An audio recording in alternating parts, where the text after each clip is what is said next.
तो बच्चों bridge course lecture 4, ठीक है। ब्रिज कोर्स लेक्चर 4 में जो चीज़ें आपने पढ़ी है बेटा 9th-10th में, ठीक है, उसी के बारे में यहाँ पे और 11th में ये ब्रॉड में हम पढ़ाएंगे बेटा, ठीक है। 11th में हम इसे बहुत अच्छे से एक्सप्लेन करेंगे और बहुत विस्तार से इस पर हम डिस्कशन करेंगे बेटा, ठीक है। लेकिन यहाँ पे ब्रिज कोर्स में मैं आप जो पढ़ के आए हैं, जो 11th में हमें पढ़ाना है, उसका एक छोटा सा मैं एग्जांपल यहाँ पे बता रहा हूँ बेटा। जैसे सबसे पहले यहाँ पे है define inertia and its types, ठीक है। इनर्शिया और इट्स टाइप को यहाँ पे सबसे पहले हमने डिस्कस किया है। इनर्शिया आप लोग पढ़ के आए हैं बेटा, और 11th में हम जब न्यूटन्स लॉ ऑफ मोशन पढ़ाएंगे तो वहाँ पे हम डिटेल में इसको डिस्कस करेंगे इनर्शिया को, लेकिन यहाँ पे भी उसका डेफिनेशन और कितने तरह का होता है ये सारा डिस्कस करेंगे। Inertia is defined as a property of matter by which it remains at the state of rest or in uniform motion in the same straight line unless acted upon by some external force. कोई भी particle, कोई भी body जिस position में रहता है, जिस motion में रहता है बेटा, उसी में रहना चाहता है वो, ठीक है। मतलब अगर remain at state of rest, अगर स्टेट ऑफ रेस्ट में है तो रेस्ट में रहना चाहता है, ठीक है। अगर कोई पार्टिकल, कोई बॉडी अगर रेस्ट में है तो रेस्ट में रहना चाहता है। अगर कोई यूनिफॉर्म मोशन में है तो यूनिफॉर्म मोशन में रहना चाहता है, जब तक कि उस पर कोई एक्सटर्नल फोर्स आप अप्लाई नहीं करेंगे, ठीक है। जब तक आप उस पर कोई एक्सटर्नल फोर्स अप्लाई नहीं करेंगे तब तक वो रेस्ट में है तो रेस्ट में रहेगा, मोशन में है तो मोशन में ही रहना चाहता है।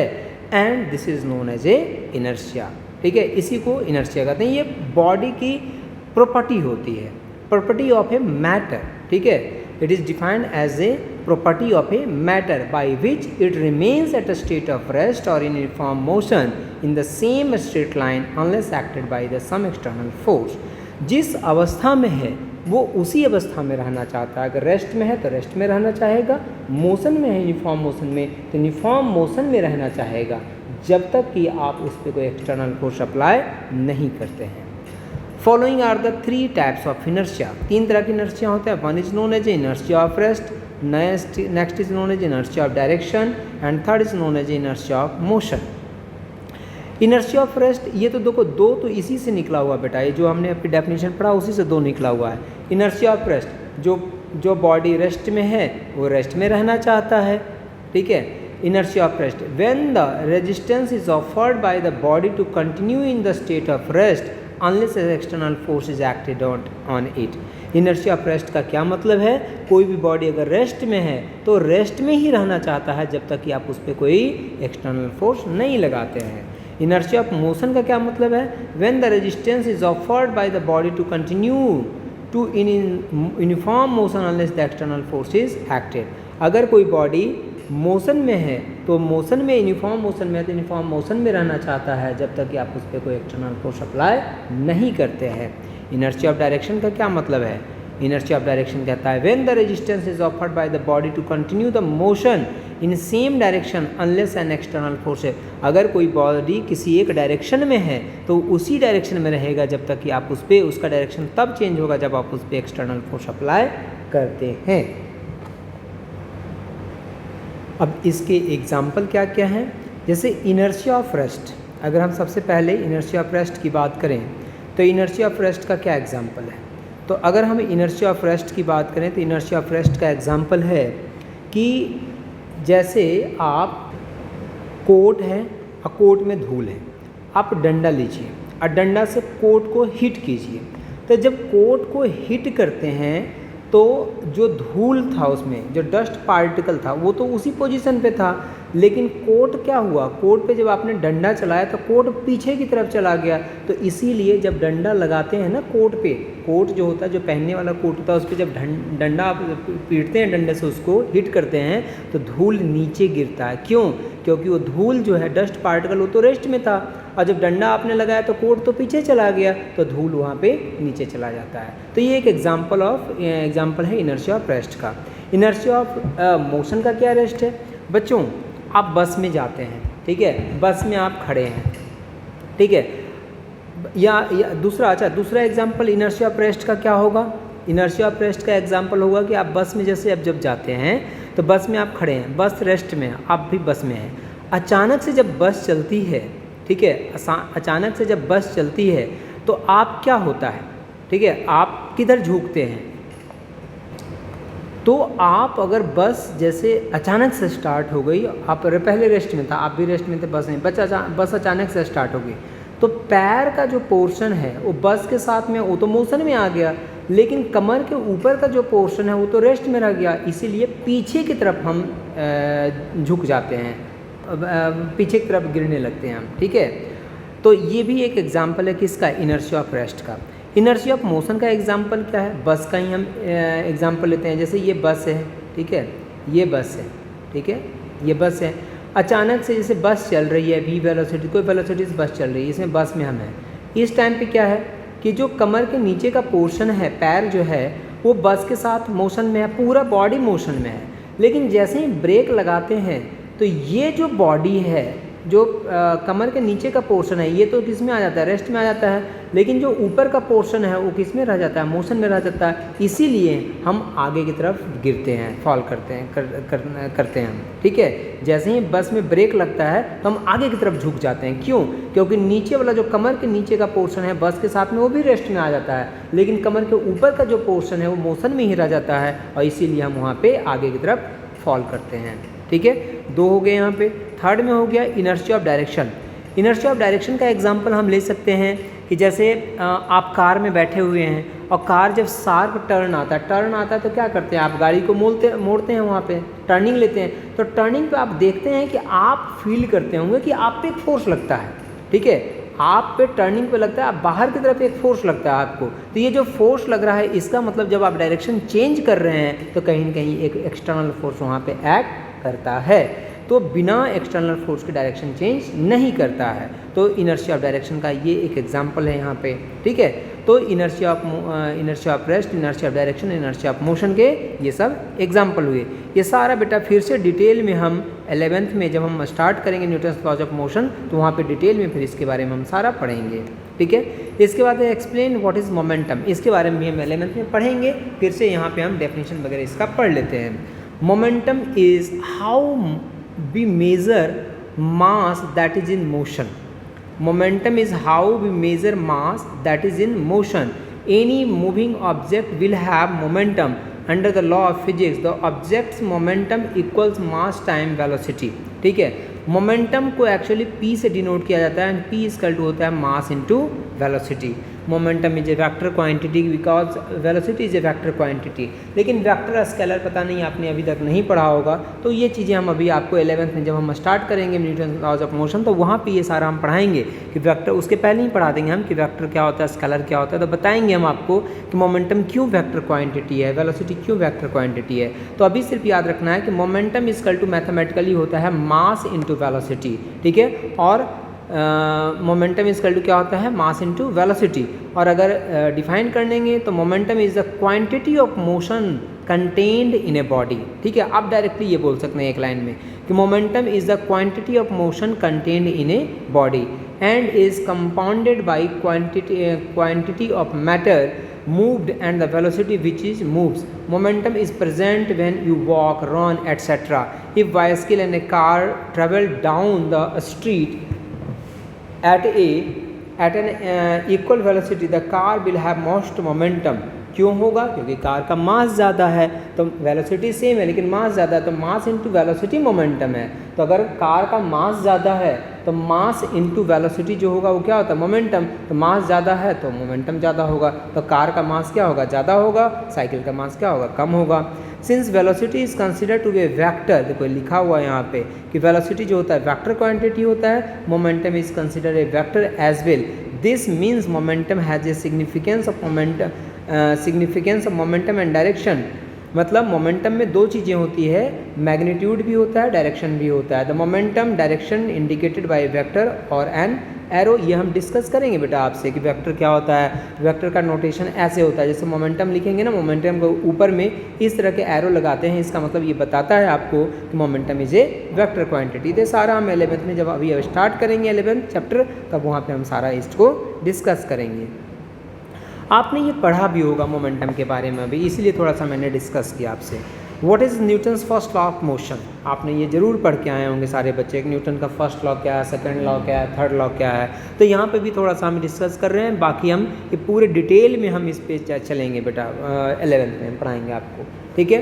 What is Newton's first law of motion, Newton's first law of motion states that a body remains in the state of rest or uniform motion in a straight line unless and until an external force acts on it. Putting Newton's first law of motion in simple word, a body will not start moving until and unless an external force acts on it.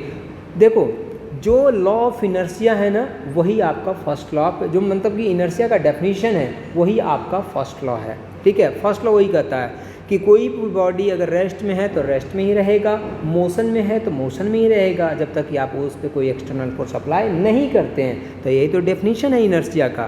तो inertia का जो definition है बेटा, वही first law of motion है, ठीक है। Once it is in set or motion, it will not stop or change its velocity until and unless some external force acts on it once more. The first law of motion is sometimes also known as law of inertia. देखो, हमने जो पढ़ाया था अभी law of inertia, वही आपका first law of motion है। There are two conditions on which the first law of motion is independent. Objects at rest, ठीक है। When an object is at rest, velocity is 0 and acceleration is equal to 0 are 0. Therefore, the object continue to be at rest. Object in motion, when an object in motion, velocity is not equal to 0. Velocity 0 नहीं होगा, ठीक है। While acceleration is equal to 0 is equal to 0. Therefore, the object will continue to be in a motion with constant velocity and in the same direction. Now, second law of motion क्या होता है? What is second law of motion? ठीक है, देखो first law of motion जैसे law of inertia है, second law of motion जो होता है, यहाँ से मैथमेटिकल फार्मूला निकलता है किसका, फोर्स का। जैसे आपने पढ़ा होगा कि फोर्स इक्वल टू क्या होता है, मास इनटू एक्सेलरेशन होता है, ठीक है। आपने पढ़ा होगा कि force equal to mass into acceleration होता है। तो इसका डेफिनेशन बेटा यहाँ पे निकलता है, ठीक है। क्या है ऐसे डेफिनेशन, क्या है इसका? Newton second law of motion describes what happens to the massive body when acted upon by the external force. क्या होगा जब एक बड़ा सा कोई बॉडी है, मैसिव बॉडी, बड़ा सा बॉडी है, कोई उस पर एक्सटर्नल फोर्स लगाएंगे। The second law of motion state that the force acting on the body is equal to the product of its mass and acceleration. मतलब कोई बॉडी बड़ा सा है, इसका मास बहुत ज़्यादा है, अगर उस पर फोर्स लगाते हैं तो फोर्स इक्वल टू क्या होता है, मास इंटू एक्सेलरेशन। इस बॉडी में एक एक्सेलरेशन आ जाता है, ठीक है।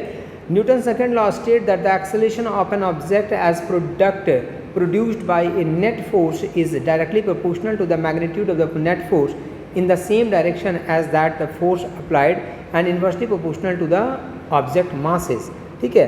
देखो, एक्चुअली अगर हम थोड़ा सा आपसे और डिस्कस करें इसके बारे में, ठीक है, अगर थोड़ा सा हम और डिस्कस करें इसके बारे में, तो देखो जो यहाँ पे सेकेंड लॉ है, सेकेंड लॉ में एक्चुअली ये कहते हैं कि rate of change of linear momentum, rate of change of linear momentum with respect to time is directly proportional to applied external force. Actually ये definition है, हम 11th में जब पढ़ाएंगे तो ये definition पढ़ाएंगे। So F equal to directly proportional to हम लिख सकते हैं dp upon dt. What is dp? What is p? तो p is equal to mass into velocity होता है। अब तुम बोलोगे सर ये dp upon dt आप क्या लिख रहे हैं? बेटा ये डिफ्रेंसिएशन है, यही सारा चीज़ हम मैथमेटिकल टूल में आपको डिस्कस करेंगे कि ये dp upon dt क्या होता है, इसकी वैल्यू क्या होती है, कैसे हम dp upon dt डिफ्रेंसिएशन क्या होता है, ये हम पढ़ाएंगे आपको।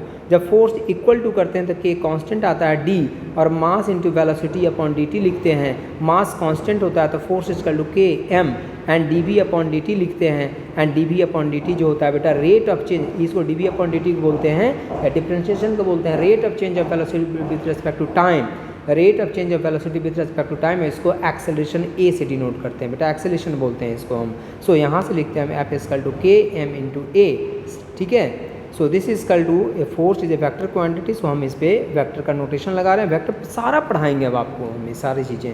के की वैल्यू 1 होती है बेटा, तो एफ इज इक्वल टू यहाँ पे होता है मास इनटू एक्सेलरेशन। ये वेक्टर के टर्म में अगर मैग्नीट्यूड लिखेंगे तो force is equal to mass into acceleration. तो ये एक्चुअली यहाँ से आता है, ये सारा हम डिटेल में आपको पढ़ाएंगे, आपको कुछ यहाँ पे परेशान होने की ज़रूरत नहीं है। सिर्फ मैं आपको बता रहा हूँ कि ये सारी चीज़ें हम यहाँ पे पढ़ने वाले हैं 11th में हम, ठीक है। Now Newton's third law of motion, ये सभी को पता है Newton's third law of motion. Every action there is equal and opposite reaction. हम अगर आपको एक थप्पड़ लगाते हैं, आपने क्लास में बदमाशी की, शैतानी की अपने क्लास में, हमने आपको एक थप्पड़ लगाया, तो अगर हमने थप्पड़ लगाया है अपने हाथ से, तो आपके गाल पे हमने थप्पड़ लगाया तो आपको चोट लगी, लेकिन उसके साथ में जब हमने थप्पड़ लगाया तो मेरे हाथ में भी चोट लगा है। जितना फोर्स हमने आपको लगाया, आप पे लगाया है थप्पड़ लगाने में, उतना ही फोर्स हमारे हाथ पे भी लगा है, ठीक है। तो Newton's third law of motion कहता है there is equal and opposite, मतलब जितना फोर्स आप लगाते हैं किसी पे उतना ही फोर्स आपके ऊपर भी एक्ट करेगा, लेकिन डायरेक्शन अपोजिट होगा। अब जैसे एक बॉडी है, ठीक है, इस पे हमने फोर्स इस डायरेक्शन में लगाया तो उतना ही फोर्स, ठीक है, चलो ये हैंड है, ठीक है, इतना फोर्स हमने जितना इस पे लगाया उतना फोर्स हमारे ऊपर भी लगेगा, लेकिन डायरेक्शन अपोजिट हो जाएगा।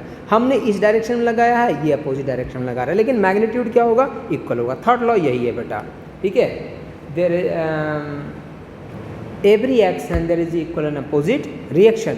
Newton's third law of motion describes what happened to the body when it exerts a force on another body. Newton's third law states that there is an equal and opposite reaction for every action. When two bodies interact, they apply force on each other that are equal in magnitude and opposite in direction. To understand Newton's third law with the help of an example, let us consider a book resting on the table. The book applies a downward force equal to its weight on the table. According to the third law of motion, the table applies an equal and opposite. देखो बेटा एक और बढ़िया example यहाँ पर given है। जैसे ये टेबल है, ठीक है, और यहाँ पे एक बुक रखा हुआ है। तो ये जो बुक है आपका, ठीक है, ये जो बुक है आपका, जितना फोर्स इस टेबल पे लगा रहा है उतना ही फोर्स ये टेबल भी इसके ऊपर लगा रहा है, तभी तो है। अगर कोई भी कम ज़्यादा फोर्स यहाँ पे हो जाएगा बेटा तो फिर वो फोर्स नेट फोर्स लगेगा तो एक्सेलरेशन आ जाएगा उसमें। तो जितना इस टेबल पे ये जो बॉडी है तुम्हारा और ये जो बुक है, बॉडी या बुक बोलें, जो बुक है जितना फोर्स इस टेबल पे लगा रहा है उतना ही ये टेबल भी इस बुक के ऊपर फोर्स यहाँ पे एक्सर्ट कर रहा है, ठीक है। तो न्यूटन थर्ड लॉ कहता है कि there is equal and opposite reaction for every action, ठीक है।